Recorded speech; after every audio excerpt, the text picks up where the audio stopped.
Good morning. Good morning. Feels like we haven't talked in like a month. It's been a little bit. Yeah. I think we accidentally went longer than we meant to between things, or like we canceled one and then skipped something. And Yeah, I want to apologize to the listeners. We don't like to have 2-week gaps. And yeah, I think what happened was we had texted back and forth like 2 weeks ago, and we're like, I don't have a whole lot this week. Do you? And you're like, no, not too much. And then I realized I had my winter escape to Mexico on the calendar the next week, and that just totally eliminated our opportunity to record that week too. So, stuff happens. We're back. We're back. It's like that workout thing where they say like never miss 2 in a row. That should be our thing. Yeah. Like, you gotta skip any individual one. All right, fine, but try not to. Don't make it multiple. Yes, this will not become a habit. Well, it's good to see you again in the flesh. Yeah, you too. I should be a little more tanned than the last, although I look very white in this video. Yeah, you don't look tan, I'm going to be honest with you. It's the lighting, Ben. It's the lighting. It is. I got one of those Elgato key lights to install behind my thing, but I haven't. This is hilarious. So it's a Wi-Fi connected light, and it has software to control it, which is cool because you don't need an external controller or buttons or whatever. And I went to install it, and it was like, you need Catalina to use this, and so I have to upgrade my operating system to control my light. That's amazing. You know what I really love too? Like, I have some of these Hue bulbs in my house so that I can voice command them or run them off my phone, which I'm convinced is really not the best way to operate lights most of the time. It's like sometimes it's convenient, but most of the time it's not. But then you can buy like these Wi-Fi switches so you can effectively control it through this Wi-Fi connected IoT piece of crap that's on your network that has a lag when you click it. Yeah, it's pretty amazing. I came to the same conclusion. Yeah. I did the Hue bulb thing for a while, and it was kind of fun, and like occasionally it's pretty nice. It's like nice to be in bed and to just tell Schmexa like, hey, turn the lights off. That's kind of cool. But most of the time it was just like, oh, I can't actually do this because whatever. And then like someone would like turn off the actual physical switch, and then the light would stop working, so I'd just be yelling at this thing, and like there's always man. Silliness. I know. Meanwhile, the people behind the clapper were like, guys, we've been doing this since the 90s. Sometimes the old ways are best. Yeah. So what's going on in your world? Yeah, it's been an interesting last couple of weeks for me. Yeah, I got that escape to Mexico, which was really nice. By the way, tans are bad. Don't get tan. Well, no, I wasn't trying to. Let's be real. Bad's a strong word, but it's skin damage. Yes, it is. You probably don't want too much of it. Here's how bad, here's how white I am. And that Minnesota makes me especially weak. I was just sitting like in a shaded cabana thing, and I really didn't get any deliberate sun exposure, but I think there was just enough UV seeping through that I did actually get a bit burned on parts of me pretty uniformly. Like, I've had sunscreen on too, but it just didn't matter. Like, I don't know, 6 hours in shade outside, and just enough UV. I mean, it reflects, right? It bounces around, so you can't. Yeah. It's hard to block all of it. Yeah. So no, I don't make a habit of that either, thankfully. But I'm now the guy at the beach with the surf shirt kind of thing, like the long sleeve shirt that's like light and breathable, and then like those bucket hats with the brim all the way around. Yeah. It's so sexy. It's the best look. I'm definitely looking real cool. That's I'm in my 30s and know the risks of these activities. It is the 30s uniform for sure. Yep. So, but tans and sunburns aside, I got some time to kind of step back from the grind and read some stuff and restock my brain with perspective and ideas. And the book I chose to read, which felt very well timed, was, I actually didn't even realize it when I picked this one out. It had been recommended through another, I can't even remember how it came on my radar, called Competing with Luck, which is the Jobs to Be Done theory, like, thesis book. But I mean, the premise behind it, the way he phrases it, competing with luck, he's kind of trying to debunk ultimately the idea that in order to build a successful business, you have to get lucky. You have to just the right concoction of things have to happen at once for this thing to just magically come about. And I think that is the path that a lot of people take to arrive at something that works really well. But his whole thesis is like there is a process you can you can follow that will greatly increase your odds of being the lucky one. Kind of a way to engineer the process of like discovering the root cause of what causes people to quote unquote hire products to solve problems for them. I mean, it's kind of just a reframing of something that's very intuitive, that like, yes, of course, people buy products when they have a problem they need to solve. But I mean, the way that he reframes it around, like, you need to ask yourself, like, what progress are your customers trying to make on something in their life? And what's the actual like context around the decision to actually pull the trigger on buying a product? And oftentimes when you look at things through that lens, it yields like much deeper reasons than like the ones that are kind of obvious on the surface. Like, right. Or easy to get. Like, how did you hear about us? Right. And like, if you have an existing product, asking questions like, what would you change to make you happier with the product? You know, like, he uses a mattress example of like the worst thing to ask in order to figure out how to grow your mattress business is to ask people like, hey, how can we make this better? Should it be springier or softer or whatever? Like, that's not the right line of questioning. It's like, you need to get to the root cause of like, what causes people to actually make the decision to go out and buy a mattress, and what's going on in their head, and how can we speak to that particular pain, right? I mean, the idea is to interview people. You need to learn about their lives. You need to learn about their context. And I mean, it should be probably kind of centered around the problem space that you have in mind. So I think of it as like, you need to form some hypotheses, but you also need to stay fairly zoomed out to get the full context around what else is going on in their head, in their life, in their decision-making process, in order to kind of figure out how best to speak to the problem, the root Yeah. problem. I noticed your questions on Twitter had zoomed up a level of abstraction. Yes. Yep. So, I mean, it's probably clear, anyone who's kind of been seeing what I've been, publicly tweeting and polling and prodding at, I am in the process right now of kind of hedging my opportunity bets. So StaticKit is still very much a going concern. It has customers, it's running, but I mean, it continues, like, gaining meaningful traction continues to be a challenge with this. And I think there are certainly some aspects of the business model that give me pause, like an inherent high degree of price sensitivity that's just a quality of this type of product, right?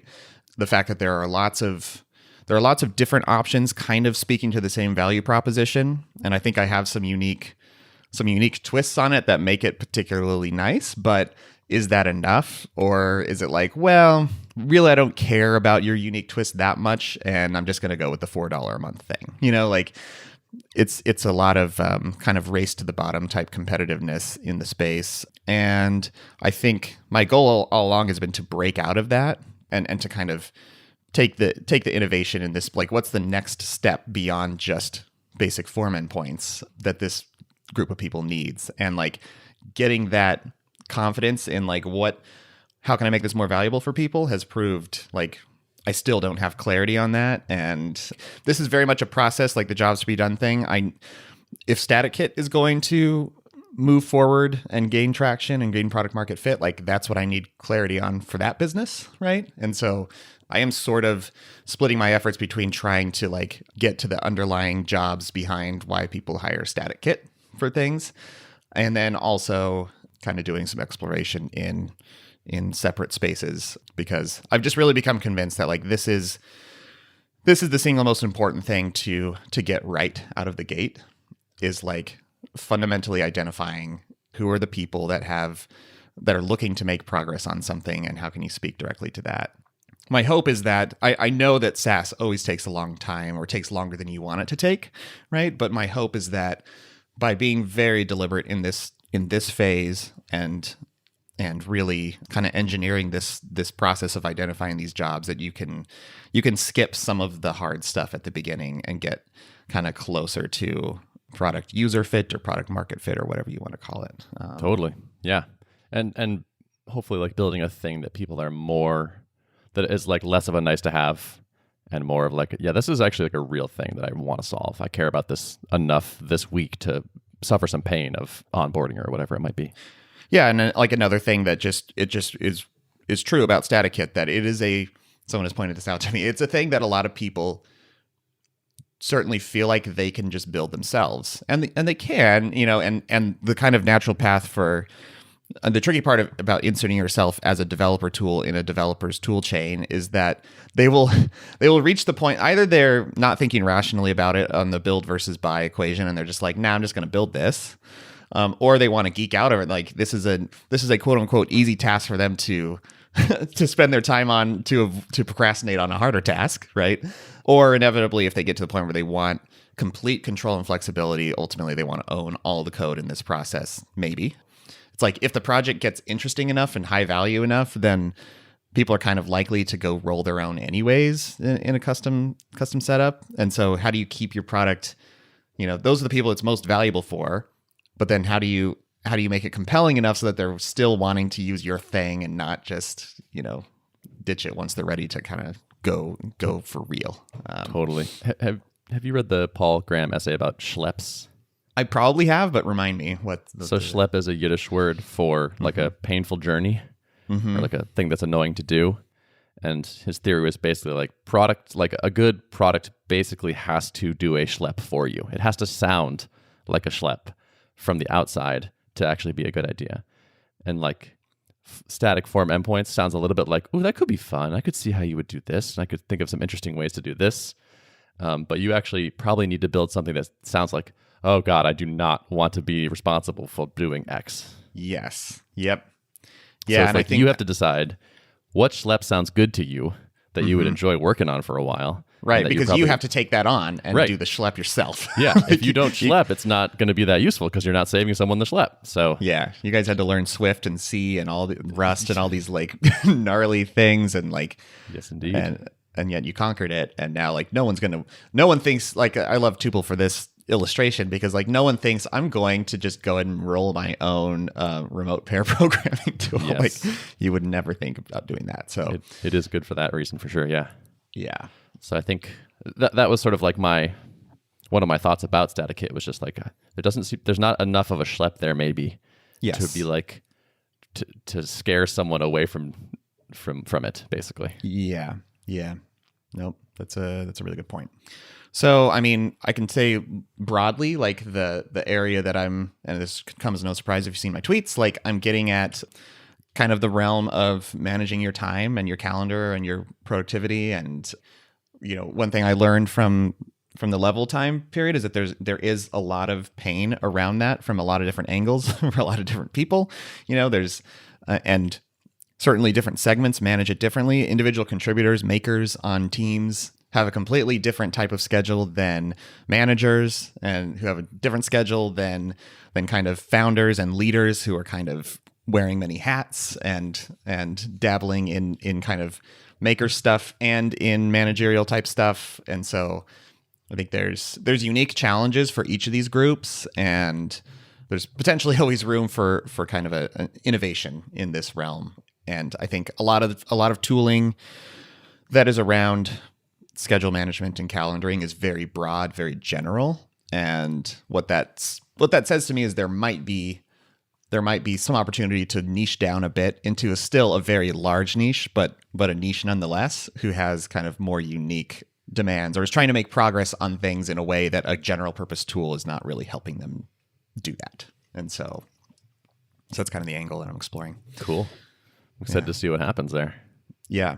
And I am actually, I'm engaging, doing kind of jobs to be done interviews right now. So I think they're pretty fun to do, like on the interviewee side, because it really just me peppering you with questions, learning about your life. And, you get to, and what's more fun than talking about yourself? Exactly. Yeah. You get to be introspective, and you get to reflect on some things. I hopefully they're interesting questions. So, if you are interested in helping me out and sharing your story with me, do hit me up either on Twitter at Derek Reimer or derek@derekreimer.com. Email me. We can get something scheduled, because that would really help me out a lot. So, yeah. Do it, people. Help Derek out. Please. Hit me up. Cool. I'm imagining things in my head of maker schedules and manager schedules and how your calendar looks and how it's chopped up versus not. And quality scores of amount of focus time, and there could be some interesting things. The thing I like about it is that there's pain, like people that are getting interrupted, or like there's definitely could be some pain there, and also if you can make people more productive, you're unlocking something really truly good for the world. Yes. Yeah. No, and that's what I always loved about Level, was that it was really, you don't always get to work on something that's somewhat missional, somewhat like I can really, because there's no shame in building an app that's like, it's a CRM tool for this niche, and I really don't like have any like like real missional component to it. It's just a line of business application that needs to exist, and it was an opportunity that I seized, and that's fine. But I think it's doubly better when you can also get like some kind of core to it that's like, oh yeah, this is actually something that I think will make the world a better place, and not just a marginal improvement for some niche. And so that's also, I think that would be something that would help keep me going, if I can see it helping people make progress in that way. Totally. Yeah. Cool. Yeah. So what's going on in your world? I think a lot. We got a lot going on. Yeah. So I guess I'll probably start with the fact that we are looking to hire a part-time developer, which is pretty cool. It's a big step, man. Yeah, it is a big step. We're starting part-time. We're kind of dipping our toe in the water. I think some of it's just like expanding beyond the original 3 is a little scary. Also, just budgeting wise, it's nice to start kind of low a little bit. But yeah, we're looking for someone to sort of to pair with Spencer and be another set of hands on the engineering side with Mac OS / C++ kind of experience. Hopefully someone that has deep knowledge in so Tuple has a ridiculous amount of domains and technologies in it. So no one knows all of them. But so we're hoping to find someone that has deep knowledge in like some of it.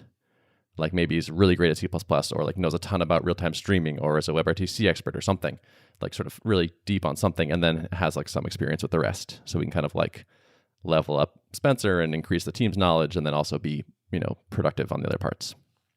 So yeah, so I put up a thing. We're getting a decent number of applications, which it's cool. It is nice to have a following and an audience. That sure is handy. Mm-hmm. I thought the job posting was really well written too. I mean, no surprise there. But I think it especially stood out to me. Like, here's why you would want to work with us. Here's why you might not want to work with us. And I mean, I think companies could certainly use that as a gimmicky way to be like, we're, if you don't like working with people who are too nice, maybe you wouldn't like working with, like they could use that in a way that's like really slimy. But I felt like yours was just honest. Like the things you pointed out were like, no, these genuinely might be things you don't want. And I think it was really crafty because you can kind of, by putting those up front, it like kind of, you want to have strong filters with this type of position, right? You don't want someone coming in who has a vision of what their job might look like when in reality it doesn't look like that. So yeah, and it's, to me, in a way, that's kind of the best sales technique is like, don't try to be pushing everyone towards it. Don't pretend that there's no downsides to it. I feel like by admitting that there are drawbacks or reasons that we might not be a good fit for each other, you build more trust. And also then, let people self-select. So I just think it's a good way to quote unquote sell almost anything, actually. People can go read that. It's up on our site if they care. People tend to ask I created like an application if you are applying, and people tend to ask for questions. They usually like to know what my survey questions are. So I figured I would just share them here just because like when I ran that survey at the beginning of the year to ask our customers how things were going, I got a lot of people asking me for those questions. So I'm just going to share them once here and save myself the emails just in case. So basically after catching some basic things like name, email, and where they are, I ask, what's your background and what are you interested in? Which is a question I actually stole from the Stripe job application. And these are all free text. So we don't ask for a resume or anything. I just write and tell us stuff. The next question is, why are you interested in working with us specifically? And then how can we get a sense of your abilities? Can you link us to something or provide code samples? And again, that's like intentionally kind of vague. Like if you want to point to a portfolio or a single app or whatever, or links to something else, blog posts, that's just sort of general. And then what are you currently trying to improve about yourself? And that's just to sort of like flesh out our view of them as a person. I think that's kind of just an interesting question to ask people in general. Maybe a narcissistic person or someone with like a certain strong personality tendency towards something negative. That my question would probably reveal quite a bit about them. So, Sure. Yeah, it's less there to like, catch people who are super weird and more just to like I think it's kind of an interesting chance to reveal something about yourself. Like it sort of talks about your passions and where you want to be going and what you are maybe not as satisfied with and want to change, which I think is interesting. And then there's just a general catch-all, like anything else you want to tell us? And that's it. Yeah. I know you guys have really enjoyed being in the same space together, not remote. I noticed this is a remote posting. It is remote. Yeah, I actually have very conflicting feelings around this. So I much prefer in-person work. I really love human interaction and in-person stuff. That's a face-to-face. I'm all about it. It's harder to hire someone if they have to be in Boston, and we don't even really have an office. So bringing on someone and being like, Joel, can this person also come to your house? And does this person want to come to your house and work in a second bedroom? And it's like, it would be a big change to go from to add a in-person human right now. We do work remotely at times. I went to the Vineyard for a month. Spencer went to Maine for a while. We want to have the ability to be sometimes remote. I think Spencer is more interested in possibly even being full-time remote at some point. So I don't think we actually quite have consensus on this. Maybe there's a battle coming or a conflict coming. I'm not sure. But for this thing, it makes sense for remote just because of the space constraints, and it's a fairly small commitment. We're not hiring a W-2 full-time person kind of thing. So it's not, if remote turns out to not work or something, it's like, okay, well, this is not a huge thing to unwind. Yeah. Have you thought about doing a WeWork type thing or something where you guys have a there's a co-working space right in the nearby square that would conceivably work. We looked at it in the beginning when we had no revenue, and we're like, actually, this is way too we're not going to rent an office now. This is way too expensive. But now we could afford it, so we have an option to expand into that. And just the other day, actually, I was walking and I saw a sign on an office building that said "Office for Rent," and I walked over and I looked in the windows and I was like, interesting. It was funny to be in that position where suddenly that sign was like, oh yeah, maybe I do want that. For my whole life, that would never have registered. But now it's like, oh, maybe we do want an office. Let me go look at this. Mm-hmm. So that was kind of cool.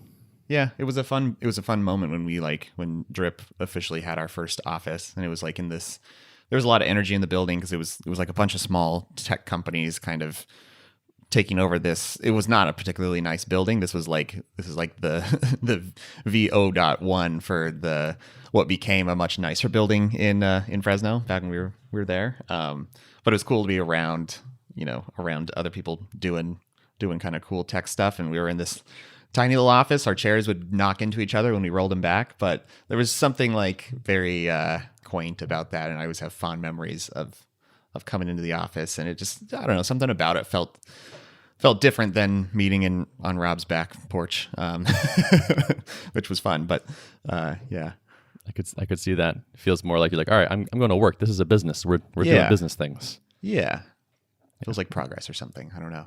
Mm-hmm. Sure. Yeah. So that's interesting. Two other sort of large topics. One thing is, man, writing is better than talking when it comes to business communication. So I had a couple experiences recently. So one is we were working from home, and Joel and I were kind of going back and forth about this feature that we want to build. And because we were working from home, we couldn't really talk about it. Actually, I wanted to talk about it, and Joel was like, why don't you write something up and then I'll read it and think about it, which was a great suggestion, because forcing myself to write it up made it clearer in my head, and really sort of solidified it. And then Joel came back with some excellent objections that were clear, and he had time to sort of think through and write up. And then I came back with some other stuff. And I think the final decision that we made was much better than if we had a conversation about it. And we've had this experience of talking about a thing for a while, and we don't really get anywhere with it. Concrete stuff doesn't come out of it. And our thoughts are not very structured. But when you have time to read a thing and process it and then write your response and be like, do I agree with this? Is this actually how I feel? Actually, no, let me go change this. Oh, let me like write this up. It's just the quality of the communication was more efficient and better, I think.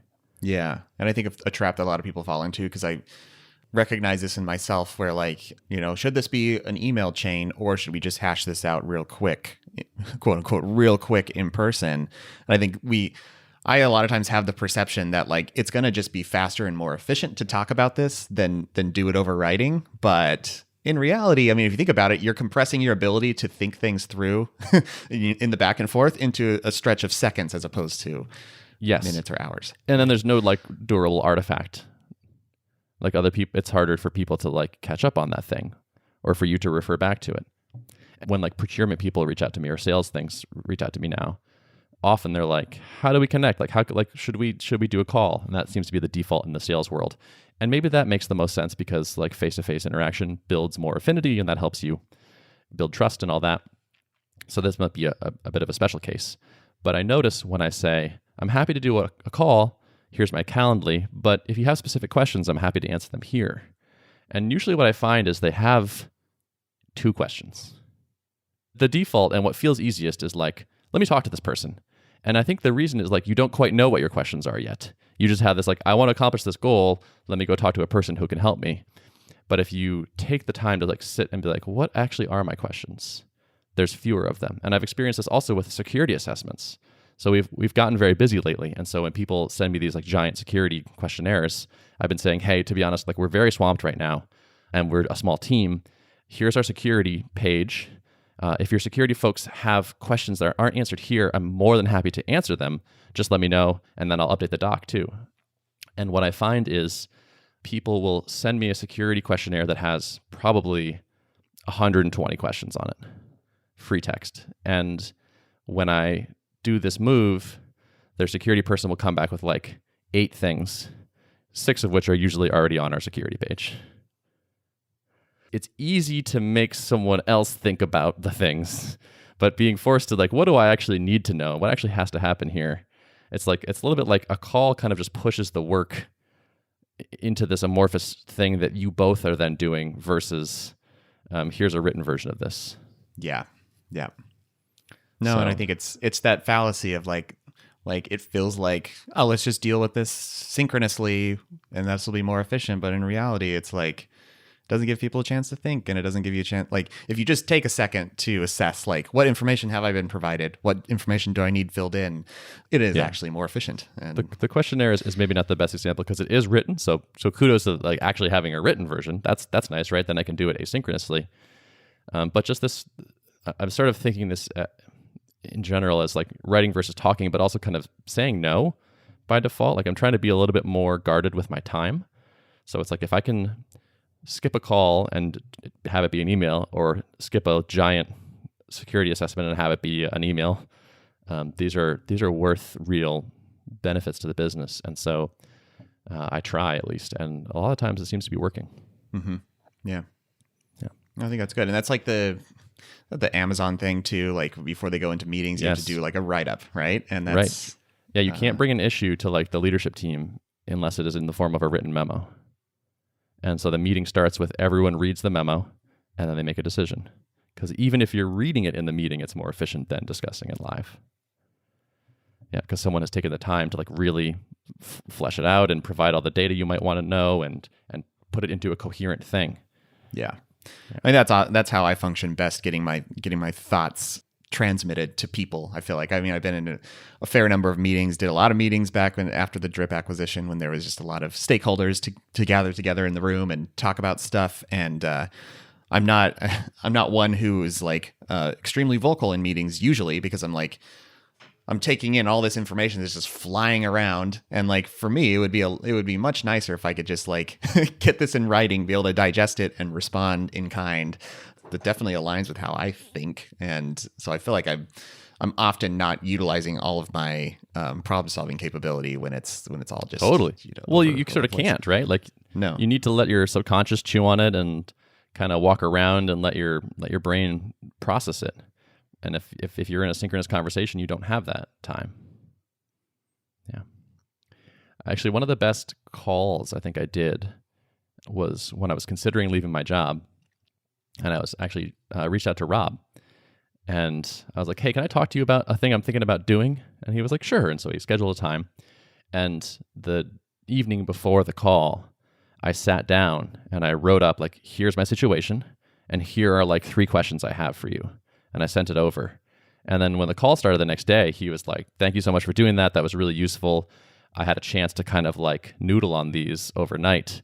And so I have thoughts on them. And he was already up to speed. I didn't have to say, here's what's going on. And it was just like, all right, let's go. And we had like a really good, really productive conversation. Yeah. Yeah. So recommended. Writing. Yeah. I think it's a good trick. It's a good technology. We should keep it. Yeah, let's keep it. Let's keep it. Okay, so my last thing. Yeah. I had an interesting day yesterday. Yeah, I saw a tweet. It's like, we're experiencing some high volume. Yes. And I was like, oh no. Yeah, so it turns out a lot of the world is working from home now. Much more people than before, and so demand for a tool that might help you work from home is very high at the moment. And so around 9 o'clock or 9:30, I got an email from our largest customer saying like, hey, how's your scaling? Hope you're ready for some volume. And it was just like this cryptic 2-word email. And I was like, okay, and I responded, I was like, I think we're good. Basically, several hundred additional people from this customer signed up within like a 2-hour period in the morning. We have a bit of a time bomb in our code, which was we had a very inefficient algorithm for pushing updates of who was online. So imagine you're on a 100-person team and some new person comes online. We would basically need to broadcast, hey, there's a new person online. But we didn't want to mess around with having local state of like, so we didn't send like a diff of like, okay, now this new person's online. We would instead say, here's the list of online users. The list of online users is actually not a one-time calculation because you have a team that is all your coworkers, but you can also add friends outside your organization. So every user has their own list of online users. Yep. So every time someone would come online, we would have to go through every user, find all of the online users that they knew about, so their whole team plus all their friends, and then send that out to them. So this basically worked until a point. We knew this was naive. It was one of those like, let's just ship it. You know, like when we wrote this, we had like probably 4 users total. And so it was like, well, this is dumb, but it works, and let's just move on to the next thing. We have other problems. But the time bomb basically went off yesterday morning. So DDoSing yourself. Yeah, we totally DDoSed ourselves. So what happened was we have these background jobs that do the updates. But because this team hit a certain size where this just like the quadratic just got big enough that like now each update of someone coming on or off was taking like 10 minutes. It was just like it almost effectively never finished. And it was also stale almost immediately because someone was coming on, like someone was signing up every couple minutes. And so what happened was all of no matter how many workers we spun up, they would eventually just get completely saturated, stuck behind these slow running jobs. And queue problems. Yeah, so our queue exploded. Yeah. And it appeared that like, and basically the app was hosed. So like no one was getting updates. The cool thing was, because it's peer-to-peer, if you could see who was online, you could still pair with them because that doesn't involve our servers, which is cool. So it wasn't 100% down, but if you like signed in and you didn't have the latest version of who was online, it could be a long time until you got it. So we were effectively down. The good news was Spencer has actually been working on a fix for this for about a month. The way that the online users list works is that we connect via action cable to our Heroku instances. And so we maintain these like, thousands of connections to various dynos. Heroku doesn't really love this. It's not a great fit for their service. All our indications were kind of like, this is not quite how you should do this. And like when you restart, if you deploy, it like drops all the connections, right? Correct. Yes. So when we would deploy, it would drop all the connections, which would then queue up, several thousand background jobs that we're never going to finish because they were stuck behind the big jobs. Yes. So we were just like, it's just like the architecture was, it worked for a while, but it was just like not ideal. Yep. So Spencer has been working out. We had lunch with someone and we were talking about this and he was like, oh man, yeah, WebSockets is one of those things that I always outsource. Mm-hmm. And I was like, what do you mean? He's like, oh, there's like services that just handle, streaming connections and presence channels and messages. And I was like, what?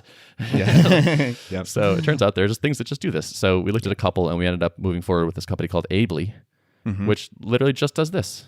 They have servers all over the world. They automatically, put you on the right one based on where you're located. They have great uptime. They're very fast. They are good at, sending lots of messages to lots of clients. They're good at keeping lots of connections active. It's just like, it's their bread and butter. It's what they do. And we didn't have to do it ourselves anymore. So it's like, oh my God, this is great. But it's a big change. So we didn't want to push it out to everyone all at once. So Spencer did the brutal task of abstracting what it means to connect to an online users list away so that we could use Action Cable for most of our customers and then test Ably on a small percentage of our customers, which was a heroic effort. So we'd been testing this on several teams for a while, but not that long, like a week maybe. Data looked good, seemed to work. They had not been complaining, but we had not rolled it out more generally. And yesterday morning, it was like, all right, we're kind of hosed. Maybe it's time to move this giant customer over to this architecture as well. And so we decided to do it. So there were a couple little UX things we had to change real fast and some decisions we had to make. And then we decided, all right, let's do it. And so we did the deploy and moved that large customer over to this new system, and it worked great. Immediately, just the load on the servers fell to nothing. We scaled down our dynos, we shrunk our dynos, we scaled down our workers. It was just like, it was working, and it took all the load off, and the problem was solved, and it was like, what a day. Man, yeah, that takes me back. I mean, gosh, there's so many instances like this with involving queues and inefficient things with an alternative solution waiting in the wings. And yes. Should we pull the trigger on that? I mean, it is, in hindsight, you will look back on this with in not as bad as it felt in the time, right? but yeah, I mean, it felt bad, but we were honestly also kind of in good spirits. I think, I don't know, it was still. I don't think we quite freaked out fully. I would say if it had kept going, we didn't have an eye on we think this will fix it. It would have been it'd be a different state. Yes. But yeah, it was honestly, and the fact that we figured it out, it basically felt kind of fun. It was a fun day. It was cool. And so now we're planning on moving over more teams to this new setup, and this new setup is actually better. So the new thing basically is now, rather than having your that basic algorithm of any change to your team updates everyone, is just pretty hard to make work on bigger teams at all. And so now we give you a team directory, and you befriend specific people that you care about, and we only update their status. So it's just much more efficient, because on a team of hundreds of people, you're not pairing with hundreds of people. You don't care about the online status of almost anybody on that list, and you have to go through them or search through them to find the person you care about. So now you basically flag somebody as, I care about this person. You get only their online updates, and they're pulled to the top of your list, so you don't have to scroll through a giant list of your coworkers. So it's basically it's better UX, it's better architecture, it's pushing a critical piece of our infrastructure onto someone that specializes it. So I'm very excited to start rolling this out to everyone, basically. And now I feel like we are set up to handle the scaling issues that are coming down the pipe. Oh yeah. Yeah. And I mean, I think it's so awesome that you're peer-to-peer and don't have to worry about Yes. shepherding those bits between people. Totally. Yeah. As long as we get the list of users online, right? We're good. And I feel like we're now there. So, or we have a short hop to fully managing that. So feels super good. Nice. That's great, man. Yeah. Wow. That'll go down in the tuple history books as a great episode in just-in-time problem solving. Yes. To be clear, the fact that we could ship this was because Spencer had been working hard on this for a while, and this solution was actually waiting and ready and tested, and we couldn't have started from zero today and been okay, how do we move this critical piece out? That would have totally not worked. So it was kind of the result of hard work and a bit of forethought of hey, we should probably have an answer to this, and prioritization. And for the last month or so, he's been working on this, but it didn't actually solve a problem we had exactly, right? The old system basically just worked. And so it was like for the last month, it has felt a little bit like, this is like not a thing that the customers are going to love. They're not really going to see it. It's an infrastructure thing. It feels like we're not shipping new features. And it felt kind of crappy until it was like, wow, we really need this thing right now. And it's already done. Yeah. Hallelujah. Yeah, we got to the point, this was pre-acquisition at Drip, when we would regularly kind of sync up on like, okay, what's going to break in the next 3 to 6 months, and like outline those things, and then really just allocate our time accordingly. Like, okay, what progress we want to make on this during that time frame that will hopefully push us out another 3 to 6 months. Smart, I like that. And I mean, it got to the point where we just kind of had to keep that background infrastructure thread on the docket all the time, even though we really wanted to just say like, we'll worry about that when it comes and we'll keep pushing features. Yeah, totally. Yeah. That's something smart. We should probably have a chat like that. Like, what'll break next, do we think? Yeah. It's not a bad, thought experiment or back and forth written chain to engage in, Yep. Yeah. So, so that was a heck of experience. I feel good. It was like pretty fun. And now I feel like, all right, bring it on. We're ready to rock. That's awesome. Yeah. Well, you might be getting a lot more usage, and just might happen with this remote work compulsory trend going on. So totally. Yeah. So yeah, I think that's it for me. Do you want to wrap it up? Yeah, let's wrap it. I gotta go do a workout now. All right. Get your sweat on. Show notes. Show notes can be found at artofproductpodcast.com. Thanks for listening. See you next time. Bye.